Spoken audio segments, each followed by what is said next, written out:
We discuss topics in this podcast which may be triggering to our listeners. Throughout this podcast, you will hear conversations about suicide and sexual abuse. If you are listening to this podcast on YouTube, we have several links to support services that you can access or send to someone else that may need support. Please remember that it's okay and absolutely necessary to reach out for help when you need it, and that there are professional services available to help support you. Thank you so much, take care, and we hope you enjoyed this episode of Real Talk. What's happening, everyone? It's Liam Kritikal Powers. This is the brand new podcast called Real Talk. I've got a very special guest in the building to kick it off. We've been wanting to do this for ages, haven't we? Yeah. And I think with the recent stuff that's been going on and the sort of traction you've been getting, I feel like it's the right time to do something like this. This is going to be a platform for people to share their voices and stories.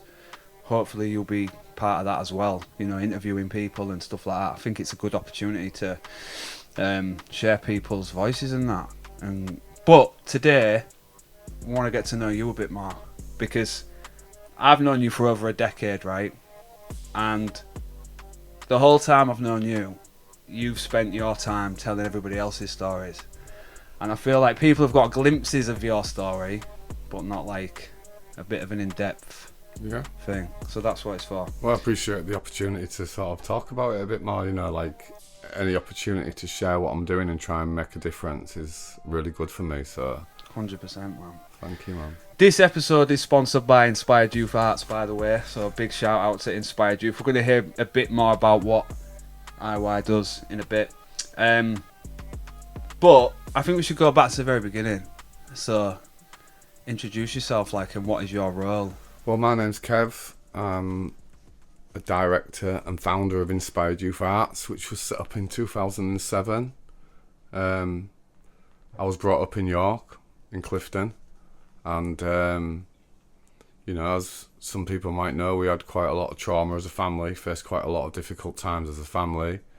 There was 9 children. My parents are from Belfast.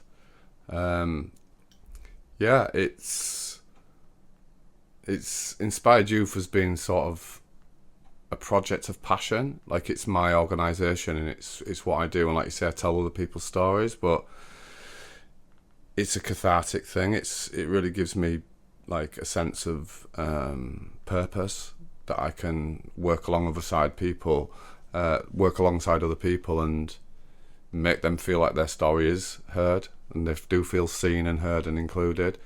So it is a bit interesting, a different sort of angle when you start talking about yourself, which I do a bit in public life and, you know, obviously in the media and stuff. But yeah, I mainly spend my time telling other people's stories, which is amazing. Like, I love it. It's inspiring, and, you know, you hear some really tragic stories, but the fact that people can overcome that adversity and stuff is always inspiring me. So I always draw from that inspiration and take it forward. Did you think that Inspired Youth would get to this point when you first started it? Absolutely not, no. Like, what was the ambition for it? Well, I think when you have a vision for something like that, you don't really think really long term. You just think now. Yeah. What can we do now that's not happening now? How can we turn this passion into actually something that's real? So when we set about it, it was like, yeah, let's see where this goes, see how hard we can hit this ball and whether we can, you know, do something with it. But never really thought long term. But in answer to your question, I think, it's 2024. We set up in 2007. I would have never dreamed to even make it to a decade. You know, never mind beyond that. It's almost 2 decades now. And how many years is it now? Well, it's 2007 to 2024. I'm not the best at maths. All right, yeah. Okay. So you're approaching 20 years, isn't it, nearly? Do you know what I think you should do, man? Have a big 20-year celebration. Yeah, but we should do like a massive project. Yeah. But, you know, the branding. Yeah. I think you should have XX on there. XX, get on there. That would be cool, wouldn't it? Yeah, yeah. You got the logo with like Inspired 20 Youth years. XX, yeah. I mean, it's mad to like make something go for 20 years, you know. We all know that businesses, half of them apparently fail within the first year, and then half of that fail in the second year. 100%. They don't tend to last 3 years. It's been a rocky road. It's never been smooth sailing or plain sailing, but yeah, we've managed to keep it moving and keep it going, and there's always been an interest and a respect for what we do. And certainly the people who you work with, like the beneficiaries, the participants on our projects, they sing the loudest song about what it is, because they go on the journey and they see through a project and tell their story, and then at the end they see the impact it has on an audience. And I love that the most out of all of it, is just seeing people take to the stage. And often this can be people who've felt criticised a lot, or they've made some bad mistakes in life and don't quite feel very confident about themselves, or feel a bit guilty about the way they've lived their life. And then this is an opportunity for them to switch that on its head and be like, this is what I've got to bring, and this is what I'm doing that's positive in the world, and this is how I'm turning around where I was to where I'm going. And then they see that impact on someone else, and someone else goes, wow, maybe I can make a change, maybe I can achieve something. So it's that pay it forward sort of mentality. It's always doing something for someone, and then they're passing that on. And I love that, because we call it Inspired Youth, and I think the assumption is, oh, well, you're the inspiring person because you're the one that's doing all the inspiration, but actually it's the other way around. You're just creating a platform for really inspiring people that don't normally get their voices heard to have a chance to say what they want to say and articulate their story in the way that they want to. So, and that's amazing. And it's not just young people though, is it? No, it's adults as well. Yeah, because I think that's another misconception. People might think, oh, it's Inspired Youth, so it's just young people you work with, but that's not the case. Yeah. And it's all sorts of topics as well, isn't it? Yeah. I think because we were young when I was young when I was in my 20s when I set it up, so it's like inspired you, you're sort of feeling quite, youthful and stuff. But yeah, it's more like inspired middle age now. But no, I think that it's actually a privilege to be able to do what I do, and yeah, it's really served me, as an entity, as a something that gives me purpose and value, and that continues to inspire me every time I do a new project. It just never ceases to amaze me that what people can bring and what difference they can make in the world just by sharing their stories. Because, like you said, stories is the most powerful thing, isn't it? Yeah, and I think because essentially that final product is a film usually, isn't it? So you're a filmmaker, director, and it's a especially now it was it's mad, because if you're talking about 2007, I started making music in 2007, so back then it was I've said to you before, it was Bluetooth, sending the track over that way. You couldn't have possibly known that the world was going to go in this visual direction that it has done. No. It's blown up everywhere. No. Every time you open your phone, you're seeing a piece of video content, and you was way early off that mark. Yeah, I don't know when things like Instagram and stuff like that happened, but certainly back then people didn't have phones and weren't using phones to capture media, and the quality of cameras on phones wasn't very good. So, I did quite well in the first part of my career, because I managed to set up, which was the sort of foundations, having a camera, having the editing equipment. You know what it's like. You're sort of trying to blag and borrow and find a way of actually getting the real stuff that you need to do the job professionally. And man, you should have seen me in early days before Inspired Youth. I was freelancing, and I had this camera and a tripod and a sound box and my laptop, and I was sort of like a donkey with 100 bags on my back, just doing it on my ones, just out there on my own, just trying to be a basically guerrilla filmmaker and tell stories. And then over time, Inspired Youth came about, and I started to work with teams, and the more you work with teams and bring other people into your production, obviously the higher the production values go up. And I like collaborating with people. But yeah, back in at the start, it were bootlegging it, just trying to wing it, trying to find a way of getting a job, working in a lot of youth group settings, like youth centres, and young people working on film projects, trying to be co-production before it was really even a word, work in collaboration with real people and trying to draw from their experiences or the challenges that they were facing to sort of explore that together, and then create something that then sparks a debate outside of that through film. So yeah man, I think there's one big difference to what you do and what you've always done to other filmmakers, a lot of filmmakers, and that's that you have this social element to it. It's always about something and benefiting people in the community. And I think that's why we need to sort of figure out what your life was like. Because I think the things we go through dictate what we do as adults, yeah? And the journey that we go on. So, like, you could have just made TV adverts or, like, documentaries on Channel 4, or you could have gone anywhere, but you chose to go this particular route. So I think that's a good point to go into a bit more about your sort of personal story. So you've mentioned a few bits and pieces already, but what was family life like, and like what is that environment like? You've got several siblings. I mean, first and foremost, I think sometimes when you think back to things that didn't work out and that didn't go quite as well as maybe they should have done, it doesn't mean to say there wasn't love in the room, or that your parents didn't love you, or that, you know, there wasn't positive things in that environment. But certainly my memories of being a child and being a young person, I was a very timid child. Like, I was very nervous, like shy and not very confident. You know, my parents were sort of, you know, their relationship was breaking, their marriage was falling apart.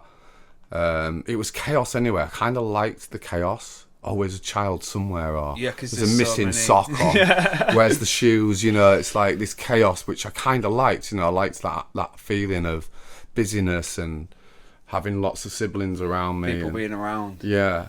But obviously at some point in our childhood, there was this abuse that took place with perpetrators that groomed the family, and in particular assaulted my younger brother Declan.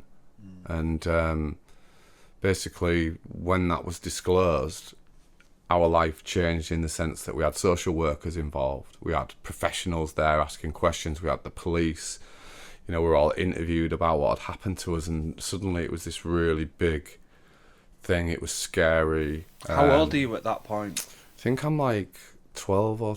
Sorry, I'm not 12. I'm 13 or 14. 13, 14. When this is starting to happen, yeah. That's a really weird time anyway, isn't it, in a person's life, I think, because you're more towards being an adult than you are a child. Yeah. And you're changing psychologically and physically, and so that is a really pivotal moment, I think, in somebody's development, because obviously I'm not like a professional, like, you know, a psychologist, but in terms of what I know about you and what I know about me and other young people I've worked with of that similar age, that's a real pivotal point in somebody's development. And I think if something significant happens at that moment, let's say between 13 and 15, 16, I feel like it does something to your development in your brain, because it's such a trauma. Well, they say that it basically either stops or slows down your emotional development, and I can recognise that in my adult life. Sometimes how I react to situations emotionally, it's a bit childlike. So it's as if that part of me stopped developing, and, you know, 14-year-old Kev, you know, stayed at 14 and didn't go past that. And I remember thinking about this the other day when I was thinking about doing this interview, and thinking about how did I experience the world as a child when I was looking around as a child and we were playing Kirby or Grady, you know, back in the day. Like, I think the other children were more innocent. Like, they had less things happen to them. They didn't, like, face as much trauma. They weren't going through this abuse thing.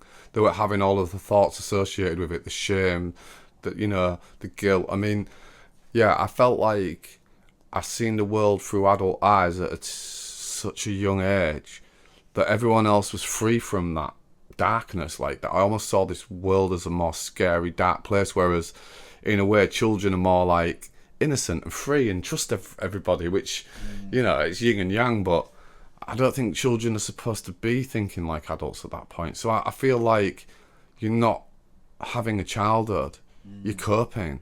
You're finding coping mechanisms, and you're trying to be a child and do the things that children do, but mentally you're in a completely different place to that. So with that in mind, then, what was school like? I hated school, man. I just remember being disruptive, which I can understand for a teacher is like annoying, and they're trying to get on with a job.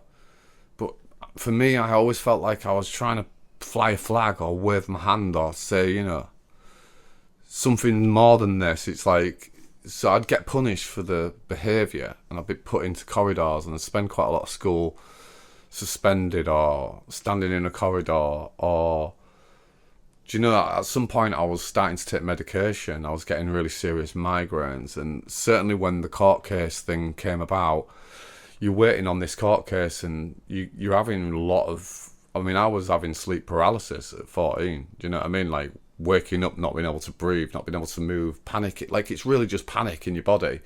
And you're so overwhelmed with fear and worry and panic that your body's starting to be impacted by it. So I remember that, and starting to take, almost like 14-year-old, taking cocodamals and painkillers and strong, proper, like, you know, medicine, which wasn't really, it was just dealing with the symptoms. But that part of my life was super difficult. And then, of course, Declan took his own life in the middle of it. So it was like an already really difficult scenario that we were living in, and then this happened, and at the same time my mum and dad had separated, so there was all of these different dynamics going on, and you're just a child in the midst of it trying to process it all. And I think part of me just shut down. Like, I always wanted help. I always wanted one of the teachers to take me to the side and go, Kev, what's actually happening? You know, let's forget about, you know, effing and jeffing in the classroom or whatever you've done on the surface. Like, what's going on? How can we help you? You know, what can we do to help you? And nobody ever did. Nobody ever took me to the side. Nobody ever really asked those questions until afterwards. And then, of course, when people offer you support when it's all too late and you've lost your brother and all of this stuff, you feel like you've been let down by the system. You don't trust any adult. You don't trust any counsellor, or you don't want their help. It was a bit like that. Like, so when the help came, it was all after the fact. Too late. So I didn't want their help. But I think somewhere deep inside of me, going through all of that, there was an actual deeper empathy in me. Like, I was growing in empathy. Like, I was damaged and angry, and, you know, the angry teenager thing where you're angry with the world and everything. You feel like you've been let down and nobody really is there for you, and you just feel abandoned and sort of left behind in the world. But, you know, that's not to say my mum didn't love me, because she did. She loved me deep. My mum loved me deeply, and I loved her, and she was just in a set of circumstances that were way too much for anyone. You know what I mean? And she did her best, so I always respected my mum. But yeah, I think there's an assumption sometimes, that chaos, where were your parents, what was going on?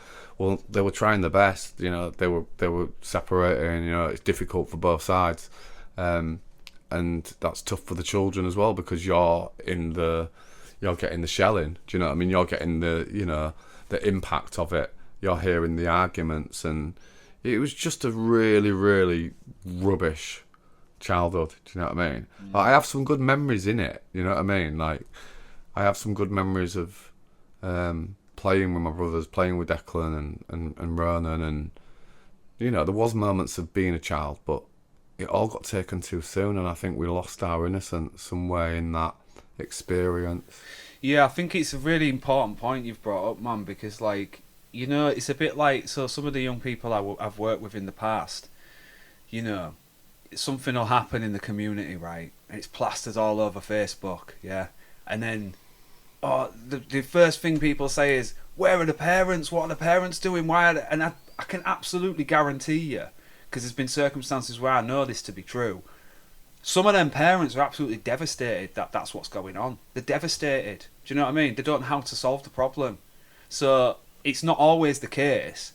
It's a bit of a controversial one, but this is what I genuinely believe. If one of my children was doing something that I didn't like and it was affecting other people, I'm not saying this is your case, but in this particular example, I'd be gutted about that. And I'm sure that, you know, parents do try their very, very best. There are some that, you know, are probably not the best role models for their kids, but that's certainly not what your situation was or mine. And if it was your child doing that, it doesn't necessarily mean you've been negligent, or that you don't care about that child, or that you haven't tried to teach them in the right ways. They've made a choice that's wrong, that you're disappointed they've made, and you're upset and devastated as much as anybody else would be. Exactly. But yeah, talking about real talk, you call this real talk. I mean, when what happened to us with the sexual abuse, I mean, Declan was raped, you know what I mean? Like, he was traumatised, you know, he had probably the worst impact of all of us. I don't know how he processed that or what happened to him, but while we were waiting for this court case, my mum was like saying to the authorities, to the system, my children need specialist help. They need counselling. They need somebody to talk to. They're beyond my capabilities as a parent to be able to manage. I don't have the professional skills to be able to do it, and I'm also their parent, so there's like a conflict of interest in the sense of what you've been through and all the rest of it. And they just, because the system was like, no, because that can affect the court case, it was just like a point blank no. So she did everything she could as a parent to say, this isn't within my capacity, this is overwhelming, I've got a large family with lots of children. These three in particular are massively traumatised. Declan was running away, going to safe houses. He'd already made an attempt on his life. My mum was literally begging these people, please, will you give my children some support? And then when he died, they had an inquest, and they sort of blamed it on my mum. Really? Yeah. Well, why did you go to bed the night he took his life? Well, I spoke to my mum before she passed away, bless her, a few years ago. And one of the last conversations I had with her, she didn't often open up Pandora's box. She didn't often talk about it because she knew it was sensitive. I've always been open about it because I'm on a campaign trying to draw attention to it. But for some people, I need to keep it, where it's safe and where they feel People okay. deal with things in different ways. Well, this one particular time, she was like, Kev, they told me at the inquest, why did you go to sleep if you were so concerned about your son? This is months after him saying, come on, help me, help me, help me. I mean, he was up a tree. He wouldn't come down the tree. He ended up coming back in the house, and then my mum went to bed. She had children to get up for and tend to in the morning, It's like putting that on someone. And she said to me, Kev, I've lived with that guilt every day of my life. Every day I woke up in my life since that day, I've thought about the guilt that they put on me, and I thought, wow, the system said no, then as a consequence, Declan couldn't cope with his feelings anymore and took his own life.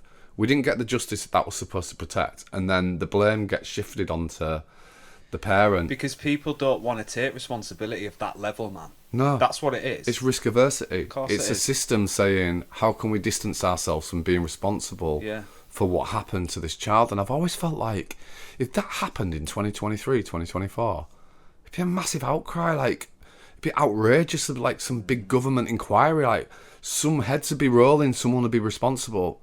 Just felt like it all got swept under the carpet, and then, you can have the responsibility to my mum. And I think that's why she never had, the strength to fight these things and pursue it. But I've never given up on that, because I just think there's some vindication that needs to happen here. There's some rights, some wrongs that need to be put sort of right. So I never blame my mum, and I said to her in that conversation, that is not your guilt to carry. They've put that on you, and I said, you tried your best in horrific circumstances, and it was tragic what happened, but you're certainly not to blame for Declan's death. No. But I think a parent, a mother that loves their children, they're always I think mothers are a bit like that. They very harshly judge themselves about their children, but I certainly have nothing but respect for that woman, and I miss her a lot. But I continue in a way now for her as well. It's like, I'm going to vindicate you because I know that you did your best. And, in a good system, that child would have got the support they needed. And, 20 years later, I'm still campaigning for this support, and you still feel like you're pushed away, and, oh, no, we're all doing that, and that's all happening. It's all, now it's a change, mate, it's all working. It's like, no, there's a reason why I'm fighting for this. Well, yeah, and I think no one can even imagine what that feels like, that scenario. You just cannot. Even if you've experienced something similar, that, I've known you for a long time, and I've heard you tell your story publicly and just to me personally for years and years and years, and every time you tell it, it's no easier to listen to. No.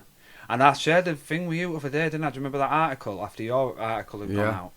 It's still happening, about man. A teenager that had been through it, and they were just feeling discarded and left. They basically had to wait, I think it was 6 or 7 months for any sort of professional counselling. I mean, support. my question is, how do we have a system where it's support or justice?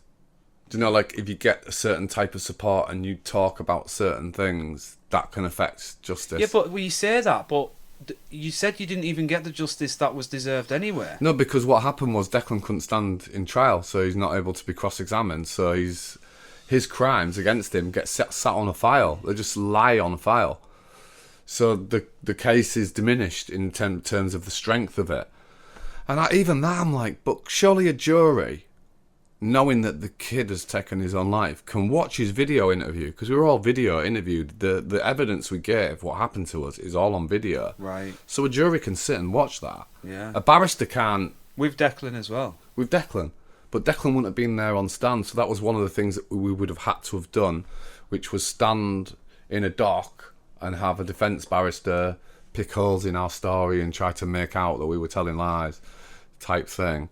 So that was all to come, but then because there was only really me and my younger brother, who was much younger, it became a much weaker case. So the justice that we were trying to protect by not giving us that support, because it can contaminate the evidence, actually ended up meaning it cost us justice as well. So it cost us justice. We lost a brother. I mean, the guy did like a plea deal or something, so he doesn't even go to court. So he accepted a deal. He accepted a guilt only against me. So he admitted it. He admitted crimes against me. Right. And he took a 4-year. He got a 4-year sentence, which he got halved on appeal. So he served 12 months in jail, and you know, the rest of us had to live without Declan as a punishment for the rest of our lives. So yeah, even that, it feels like it sided the perpetrator. Like it. Yeah. The system was more favourable for the person that was guilty of doing something than the innocent children that just needed support, and a parent that was begging the system to give them support. I've never really understood it. I sort of get it. It's technical. It's to do with the legal system. It's to do with court and how justice is served. But it's 2024. Like, surely there's got to be a mechanism that you can give people support. They can talk about what they've been through without caveats, but it's done in a way that protects that being used against them in a court of law to take away justice, which is what they deserve. The system should be geared towards protecting victims and survivors and supporting them emotionally, mentally, through it, before, during, after, without any risk of anything negative happening as a result. To me, that just seems like a fair system, whereas at the moment it's not really a fair system. And like you say, it happens all the time. I've done Declan's campaign, and when it went viral, which you saw, when the petition went viral, loads of survivors got in touch. You know, just saying, like, I'm so grateful that you're doing this. I was like, wow, there's other people that feel just like this.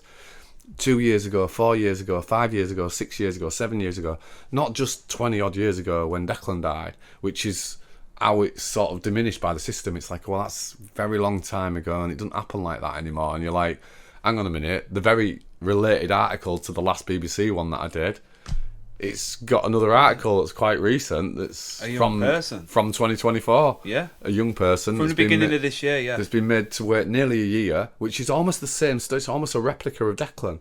Like, what happens if that child is so distraught, so struggling, that they take their life? Well, who gets justice then? Like, the perpetrator just walks away. I just don't, it doesn't correlate in my brain. I don't get it. Do you know what I mean? So Declan's law then, that's what you've been campaigning for. Yeah. And what is Declan's law? Like, what does it involve? It's what you just explained. Basically, Declan's law means that it's compulsory for the system to provide, you know, whether the victim wants to take that support up or not is completely up to them. Yeah. But they should have provision for, like, you know, psychological support for a child. Now, you could go a bit further and say, regardless of what that person says in that support, they shouldn't be affected in terms of justice. But there's some technicalities to that. So in the sense that if I was going to open up to you and you were my counsellor, and I tell you, like, I disclose an extra bit of detail because what I'm talking about's triggered a memory, and that's a disclosure, so that needs to be recorded and forwarded or reported to the police or whatever. So there's some detailed sort of, you know, it's a bit nuanced. Yeah, in that respect. But ultimately, what I'm saying is, getting support shouldn't cost you justice. It shouldn't affect justice. We should be going, okay, how can we avoid if someone decides to disclose or open up about specifics to do? Because for me, I didn't want to talk about what happened to me. Yeah. I didn't want to talk about sexual abuse. I didn't want to go through that thought or feeling or emotion. I didn't want to remember it. I was trying to scrub it out of my mind like a block of soap against, stain. Yeah. I didn't want to think about it. Maybe some people do feel like they need to talk about it. For me, I wanted to talk about why do I feel so many feelings of guilt, shame, what am I feeling, how do I understand it? So for me, like, I think most people want that kind of support rather than talking about what happened to them in detail, which is, I think, the problem. Yeah. So if you talk about it's almost evidence. Well, it's evidence, isn't it?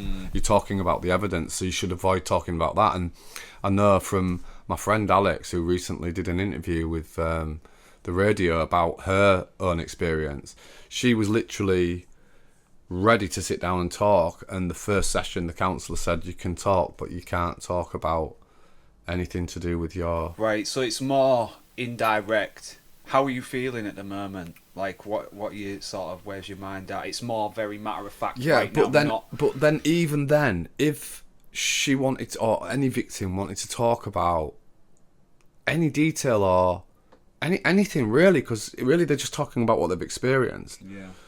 Like, surely there's a way of protecting that so it doesn't have an impact like negatively on them getting justice. I don't see how it should or why it should. Even the idea that a victim is somehow collaborating on, Is that what it is? Yeah, like as if that it could. And so what happened is that Crown Prosecution Service put out new guidelines to deal with this.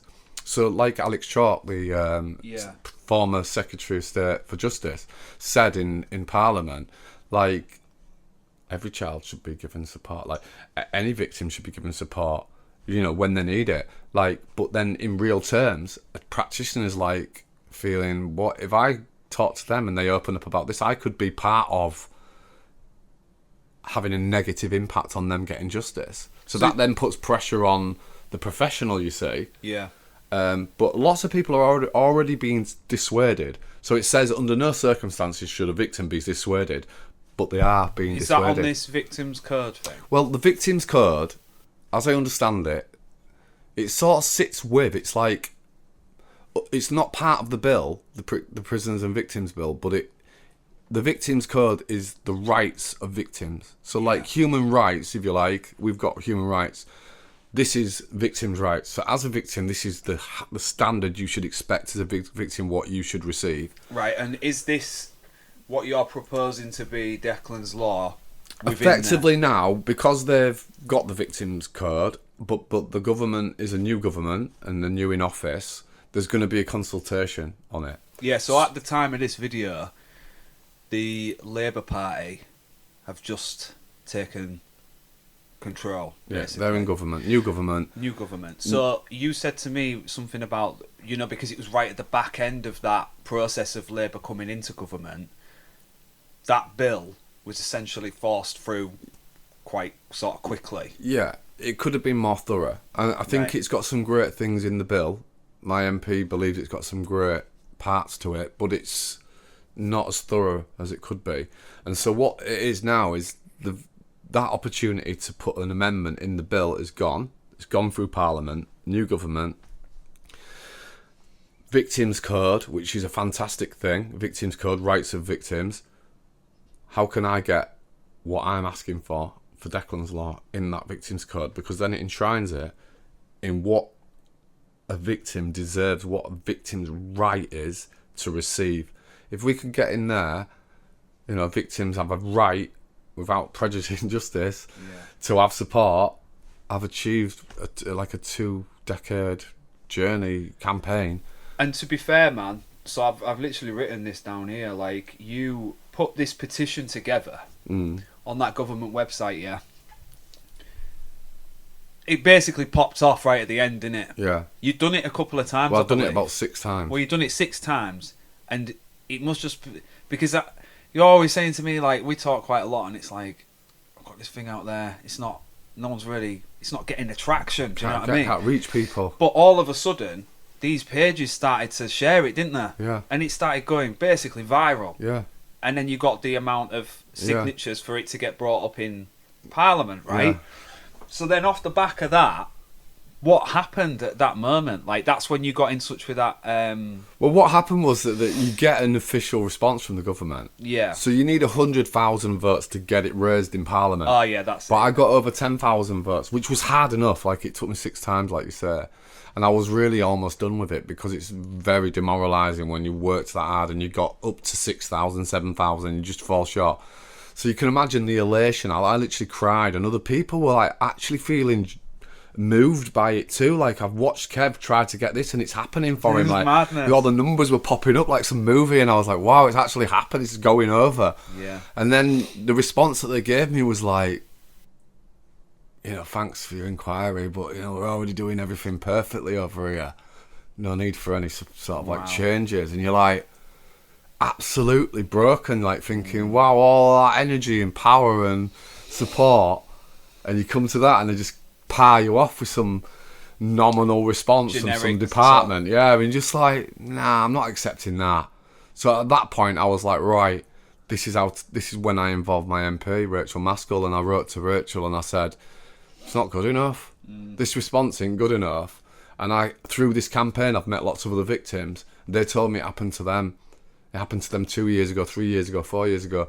This is happening to people now, and whatever they've changed, or whatever the legislation says, or whatever the guidance says, it's not happening in real life. Well, it's not working, is it? Well, it's not working. It's not being implemented. No. So I think it's all good putting some guidance in, but if that guidance requires implementation, like putting it into practice, that might require some changes, some training, some funding. They didn't apply any of that. They just sort of made the amendments. It sounds like to me, man, it's a box ticking exercise. Yeah. To say that, oh, we've got this in place, lads. Yeah. Sorted. Yeah. But in reality, but when a real victim like that teenager that you talked about on that article comes into contact with this system, it's not just you don't get counselling and all that. It's a feeling that you're a victim, completely defenceless, didn't do anything, probably quite vulnerable, might have loads of other circumstances, broken home, whatever's going on around you, poverty, you know what I mean? Yeah. You're going through a lot of emotions. You're also, like you say, you're in a teenage part of your life where you're going to identity and who you are and hormones and puberty and 100%. All these things, finding out who you are. And then you have this massive trauma that's happened to you. And everyone just feels like, you know, no, you just feel abandoned, like left, you know, just discarded. Like, I keep bringing this up, you know, it's like when I saw the post office story, you know, about all of these post office people that went to jail when they didn't do anything wrong. Yeah. And for years, these people were just going to jail, and they were bringing it up with their MPs, and there was certain people. It took one of them people who's now just been knighted, which then all led to the ITV drama and everything.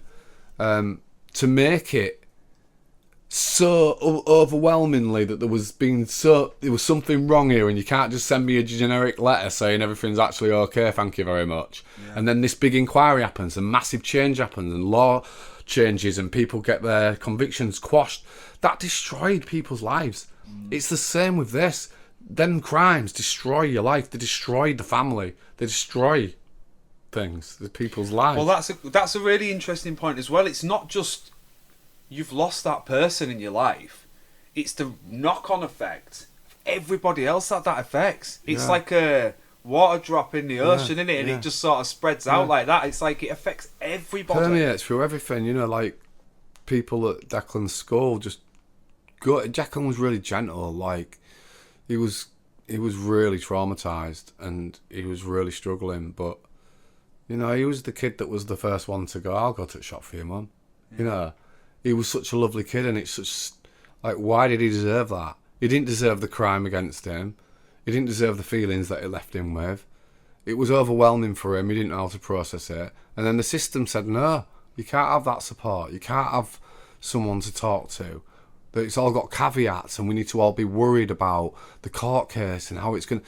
I just feel like, why didn't they go, we're going to get you justice no matter what, right? I'm going to support you through it no matter what, because you're a child victim of something that you didn't have anything to do with it. It's outside of your own control, and we're going to put that person in jail, and we're going to support you all the way. And it just felt like the opposite. Like, oh, well, you know, it might not, and they might walk away, and you can't have this, and you can't. And it just, you know, we were waiting a year, Liam, to go to court. So you think a year. Waiting, thinking as a teenager, whoa, what's it going to be like when I get cross-examined? Oh, what's it going to be like? You know, what's it going to be like seeing the perpetrator? You know, la la la la. It's just like very, very traumatizing. And then trying to function, go to school, learn at school, do your exams. You know, it was mad. I remember actually the day that Declan died. It was my GCSEs, and I turned up to school. Really? To sit my GCSEs, and they said, "Kev, you can't sit this exam today." And I remember all of the kids in the All Saints all hugging each other and weeping and grieving because they'd all heard about Declan. And I got sent home, and I think they had to sort of adjudicate my grades. So it happened in the middle of something really big for me as well. Like I was doing my exams. It was just all awful. So I tried to take some of that anger and feelings of being left behind and let down by the system to try and make it change, because otherwise it's just a sad story, and where you got let down. But what if you can change that sad story, how you got let down, and everyone else that you met through your journey of doing this campaign felt let down, and together as a force you came together like the post office guys and went, nah, we're changing this, and we're going to make sure that future victims are protected in this way. I don't see any reason why it shouldn't be done. I don't know the exact way of doing it. All I know is that it should be there. Well, yeah, and that's not for you to decide. No, I don't know the technicalities. Yeah, exactly. Sometimes, though, when you're talking to the media and stuff, they're like, so explain to me the... You know, and you're thinking, but I'm not a lawyer or a barrister. No. I'm not a legal expert. I'm just, you know, a survivor. We have to make a change in the sense of how we support victims through a crime. It's not just getting a letter from victim support saying, if you need any help, mate, you know what I mean? It's like, I don't know. I've tried to think of I'm quite good with analogies, but I can't think of a good analogy. But I sort of thought about it like this. If you had a car accident because somebody else was at fault, and you've got really badly mangled in that accident, and you're lying at the side of the road, but the paramedics can't see to you yet because they need to wait to make sure that they can convict the person who's caused the crash. Because if they give you any help while you're lying defenceless on the floor, they might affect justice. Really good point, yeah. And I feel like if you've been traumatised and mangled up emotionally and mentally because somebody's raped you or sexually assaulted you, you should get the support right away. What do you mean? Yeah. What do you mean I've got to wait? And then what if I mention something detailed about what actually happened in my experience? It might be used against me that I might be colluding with my counsellor to try and, you know, make my case stronger. Like, are you going to make me wait for a year to get to court before you see to my injuries? Imagine that. Do you see what I mean? It sounds ridiculous though, but it is. It's like being left to the side of the road. It is. It's just an emotional impact. Yeah. But if you think about it, mental health, physical health, people get ill with awful diseases that kills the body. But also, we have diseases and illnesses that kill the mind. Yeah. And then having a broken mind or an ill mind can make living life really difficult, functioning really difficult, going to work really difficult. Yeah. So it's just as important. And I feel like we've got to get to a point in society where we go, right, if you've been a victim of a horrific crime like that, the justice system is going to wrap its arms around you, support you, and protect you from that justice being impacted. Yeah. There's got to be a mechanism or a system they can use that doesn't allow that to happen. That's what I want for the Victims Code. That's what I want for Declan's Law. And I want, like, I'll die trying, Liam. Like, literally, I've felt like giving up 100 times, but I just keep on getting back up because I feel like every time I get close, it's like, oh, it's far away again, and then I get close, and like this time it actually feels tangible. It's like it's a new government, it's an opportunity. Like every MP in that house should be like, that shouldn't be happening. We need to fix that. We all come together to support you. You know, it's a once in a lifetime change. It seems like a small change, but the impact that would have on victims going forward, immense. I mean, my friend Alex was saying she just felt suicidal. You know, she got to a point where she felt like she could open up, and then she was told you can't open up, actually. And that was the support that was provided. So in a way, it's another thing when you're challenged by this campaign. People challenge you and go, but quite a lot of people are getting support. And I'm like, what? Do you mean like Alex, that she sits down and the first thing she's told is you can't do A, B, C, D, and E, and F? And is that whilst you're talking about that case is happening? Pre or during? Yeah. Yeah, okay. There's a saying you can have it afterwards. Well, that's brilliant. Thanks. Yeah. So you've just got to sit around for a year or 2 years or whatever. Well, this is the other thing. If the system was working, because what should have happened with us, they call it fast tracking. Court cases, particularly around trauma for children, to minimise the trauma and the impact on that child's life, especially if you're going to silence them, should make it really short, 3 to 6 months. A year's a long time to sit with thoughts in your head. I listened to an article on BBC Radio 5, I think, or 4, a year ago, last year I think it was, and it was a guy that was a victim of rape, and he basically said he's been waiting for 5 years to go to court. Wow. And he's not allowed to talk to his family. He's been told not to talk to a counsellor. He's been told not to talk to anybody around him about anything to do with it. And he basically said, I'm literally living in limbo, and I feel tortured by my own thoughts. I haven't been able to process anything. I mean, the other thing that I think is, if you're a victim and you're going to stand on the dock to be cross-examined, to make you the most effective, basically, witness, if you were given support, believed in, not made to feel like if you have a counselling you're going to change your story or collude with a counsellor, if you were supported and, like, you know, helped and felt like your justice mattered, I think you'd stand up and you'd be a lot stronger witness. Yeah. Whereas you feel like the whole system's doubting you, you're probably going to feel under pressure. Well, it almost makes you feel like you're even more petrified to speak about anything in case you say the wrong word. Like, we was always told as kids, you don't talk about what goes on, what happens at home stays at home. So I grew up quite, what if I say the wrong word to somebody? Do you know what I mean? So you just keep quiet.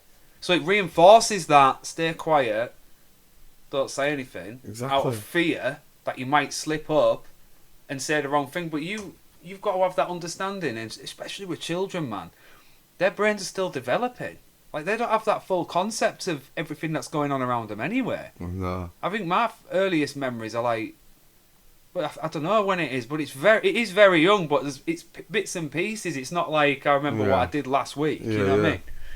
Yeah, like, no. It's crazy, really. It's just, it needs to move forward. 100%. It does need to change, man. In many ways, and I think a part of that bill should be something to do with the length of time that is served in prison for people who commit crimes against children. I don't know whether there is a thing on that. It just feels really lenient. Like, whenever I read them in the paper, I'm like, what? And I've seen stories as well that like a court has given a sentence or whatever, the judge has given a sentence, and then they get called back because it was too lenient. So the courts can do that. They can give more time to somebody that's committed a very serious offence. If you're going to sexually assault a child and you're an adult, I think it's one of the worst kind of crimes. Of course it is.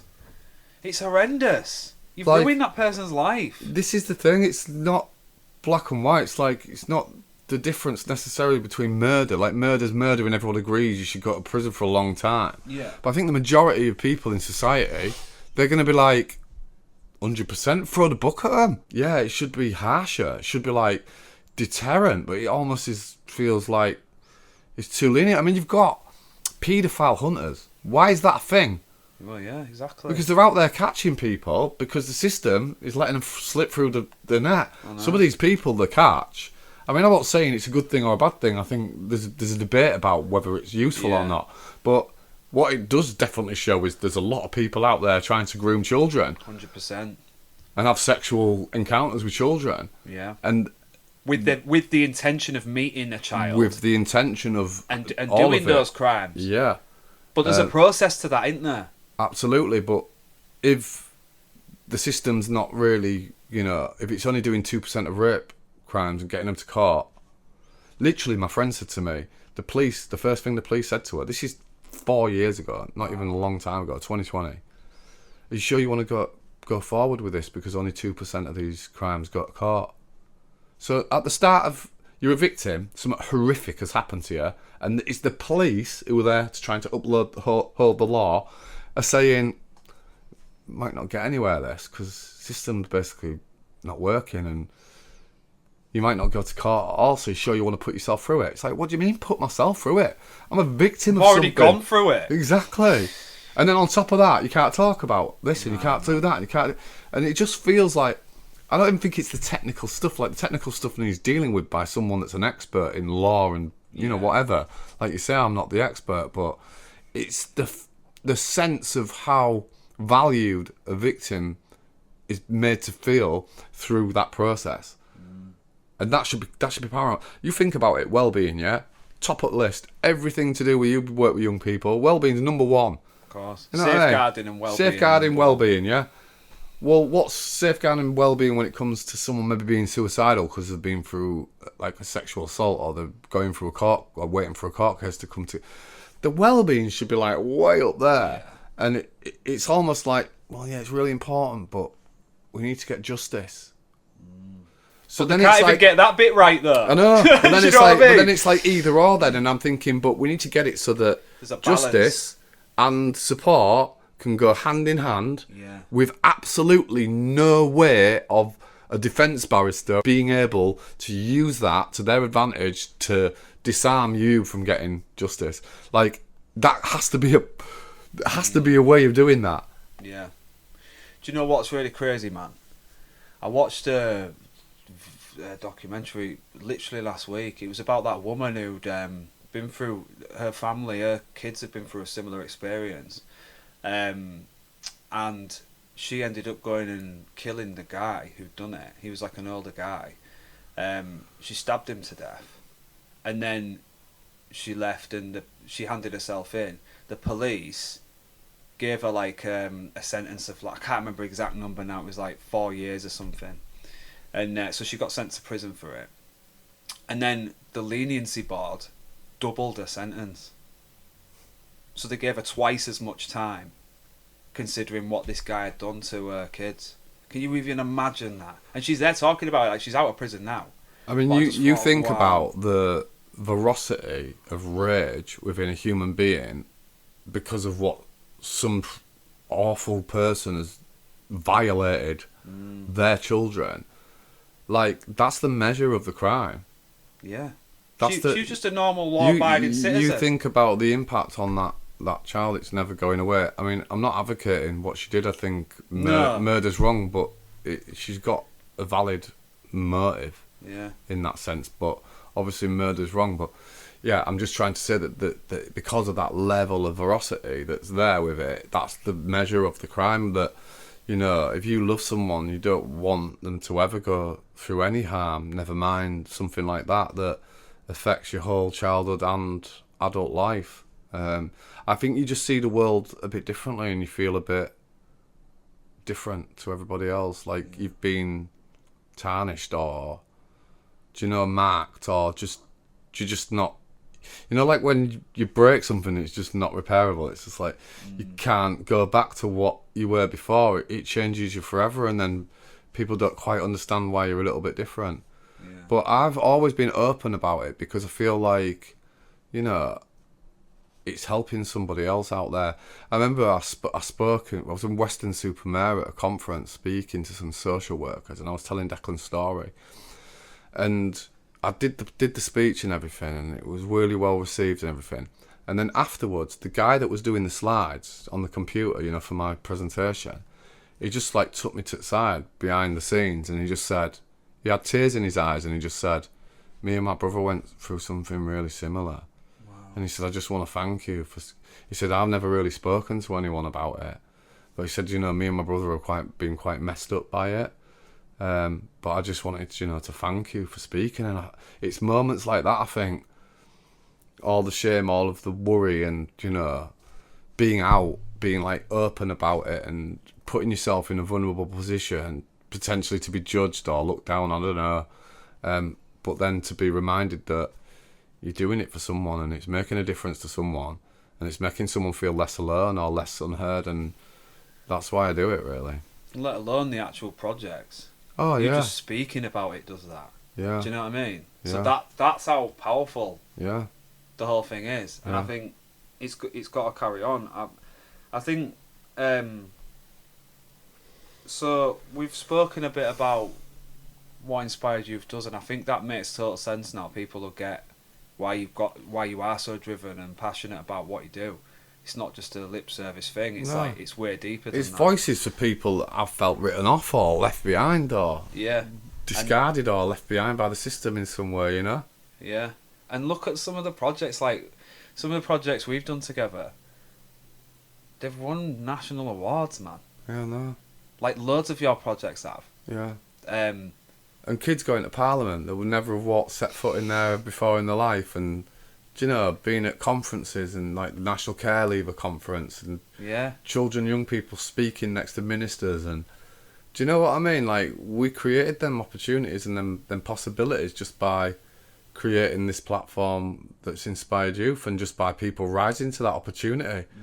And that's what I always find is that these people are so eager to tell their story, and it's almost like nobody's ever really genuinely given them that opportunity, and they're so grateful for it, and it just makes it like a mutual thing, because you're getting a lot out of helping them to share their story, and they're getting an awful lot out of like having the opportunity to share it, you know, as well. So what's the plan moving forward for you then? What are your aspirations for the future and that? I really want to make a documentary about this. I mean, I've always wanted to make a documentary about it, but you're busy like making a living telling other people's stories through you know your social enterprise, so it's like you don't really always get the time. So yeah, shout out to anybody who wants to help me with a documentary, crew or 100%. Participants or benefit, like people that have been through that system that can help me to tell that story.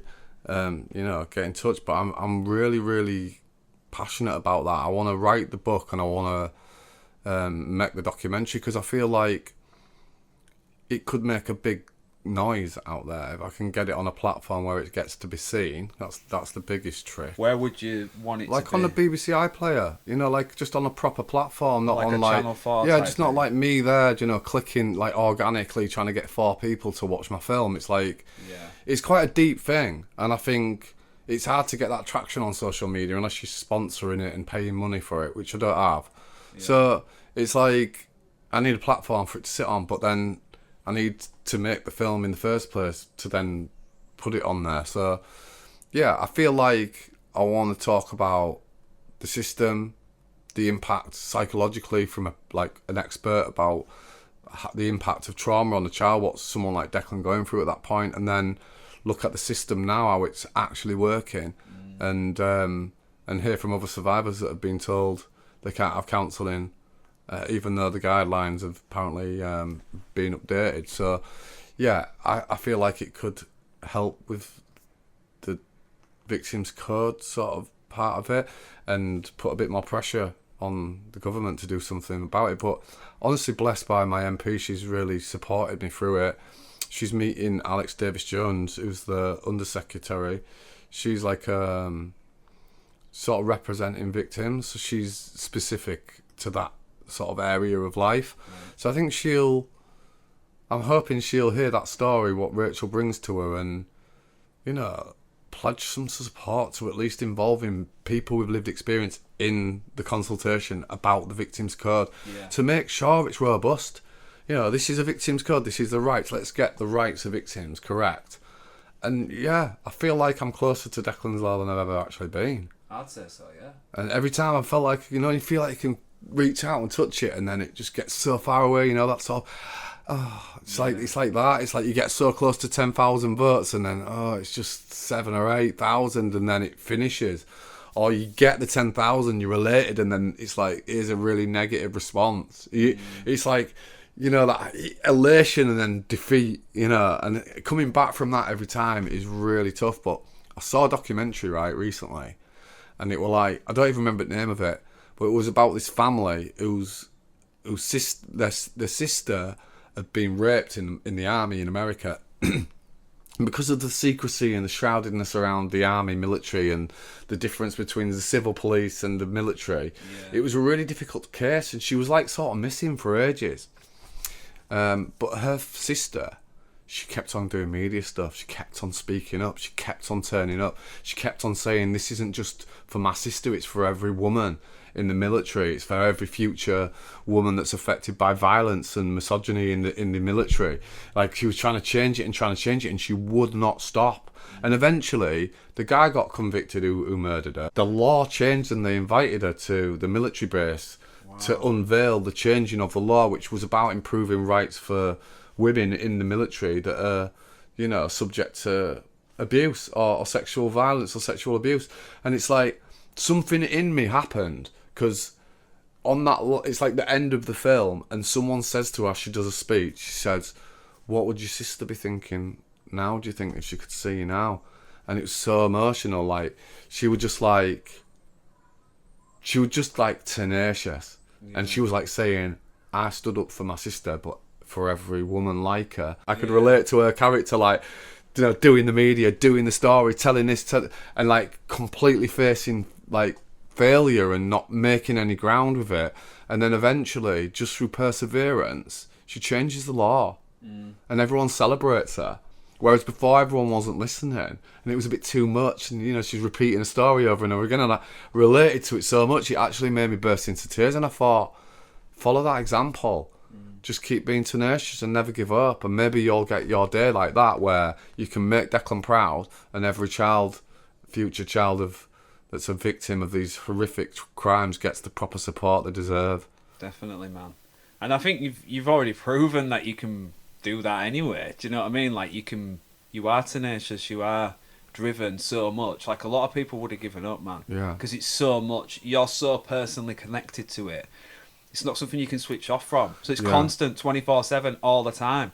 And you're going to take that really personally when it doesn't quite go the way you thought it was going to go, or you're let down by something or whatever, because you're so invested in it. Obviously, that's your massive part of your life. You do feel like it's like, sometimes it's a sad story that people don't want to hear anymore, or that they've heard it enough now. But it's like, I have to keep that in the spotlight. I have to keep it. But it may be people, you might think that because it's the same people that interact or whatever, but it's a bit like we've spoken about Music for Care. That's brand new to someone who's never seen it.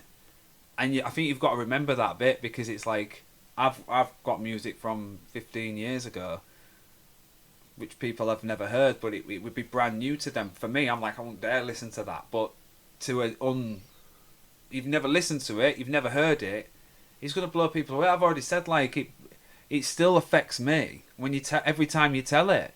All I'll say about uni is, like, the teacher about media and filmmaking and stuff, and then they sort of suggest that you go to London and be a runner and, you know, work for television, which I think if I'd have gone and done it, I'd have probably ended up in television. But I think when stuff that happened to me happens to you, well, when stuff like that happens to you, it changes you. I mean, I'm not superficial, and I think TV is quite superficial. Yeah. So I didn't want to be part of something. I wanted something meaningful. Like, I think what my story has done to me is made the superficial meaningless, and only things that are meaningful are worth pursuing or connecting with for me. And I think that's what people see in me when I meet them. That's why I get the response that I get when I'm doing my projects, because people are like, wait a minute, this guy's actually real. I get respect for that, and I think that makes what I do really work, because then people open up and they share, they get real and they keep it real. So people know when it's genuine and when it isn't. Yeah. They can tell that, especially young people, man. Yeah. They're not stupid. They read you like a book. They do. They know exactly what you're about. And they'll test you. They'll like, do you want to see if you like give up on it? Yeah. Sometimes that's what it is. It's like, how much can I push you away that you just completely give up on me, because that's what I expect you to do anyway. And I always had the mindset is like, I've been you. I've been that disillusioned child, angry teenager, you know, F the world, don't care. You can do what you want to me, I don't care, self-destruct.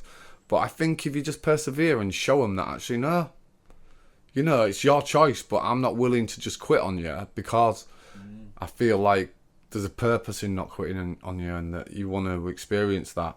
And, you know, it can be so... I mean, I always talk about my teacher from college, Ali Willow. Shout out to Ali Willow. Big up Ali.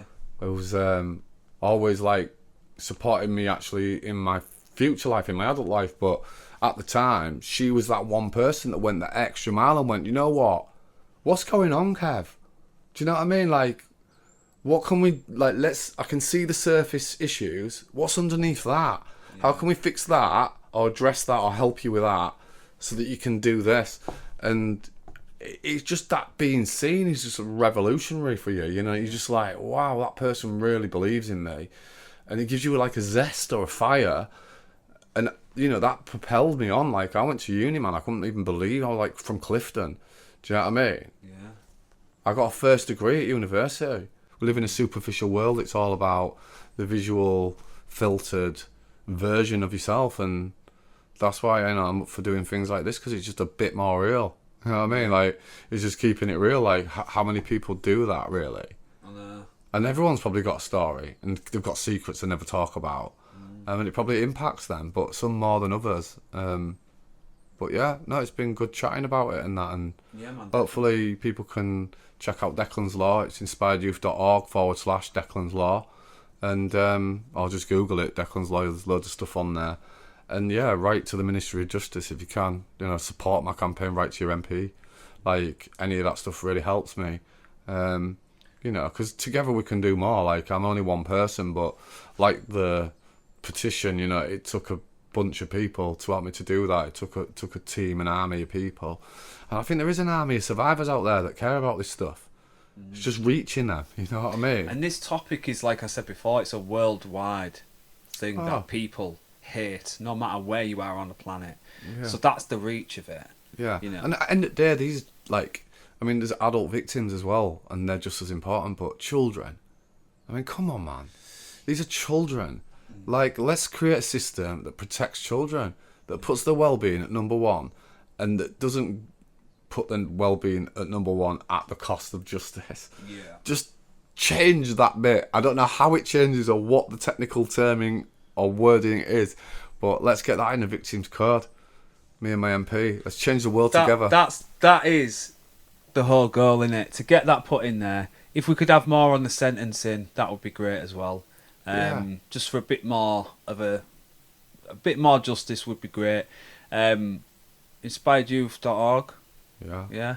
And any producers out there that want to back Kev, seriously get on it, because he is so talented. The story is very, very powerful, and I just feel like he needs that one sort of big opportunity. He's given opportunities to everybody else, including myself, for years and years and years, and I think it's time that Kev gets that same level of support. So, yeah, man, reach out to Kev. Kev, do you want to put your email out? Yeah, kev@inspiredyouth.org. Or just message me on Facebook, Inspired Youth, or Kev Curran, my artist page. Reach out. And yeah, I mean, it would be an amazing, powerful story when it gets made. And I think you're right. I think I just need a bit of support to bring that to life, because I've got the vision in my head. We're not starting from scratch. I know the story, and I know how I want to tell it. It's just really difficult on my own. Really, I think what you need is a team of people that believe in it, that are prepared to put a little bit behind it, and just to share it on a wider scale. Yeah. Well, yeah. Appreciate the time, bro. No worries, it's been man. Good. Take care. We're going to have some links in the description of the video for, you know, several different support services, because it's a heavy topic that we've spoken about. All the support links will be there. Make sure you hit subscribe if you like this kind of content, and yeah, man, we'll see you soon. Peace.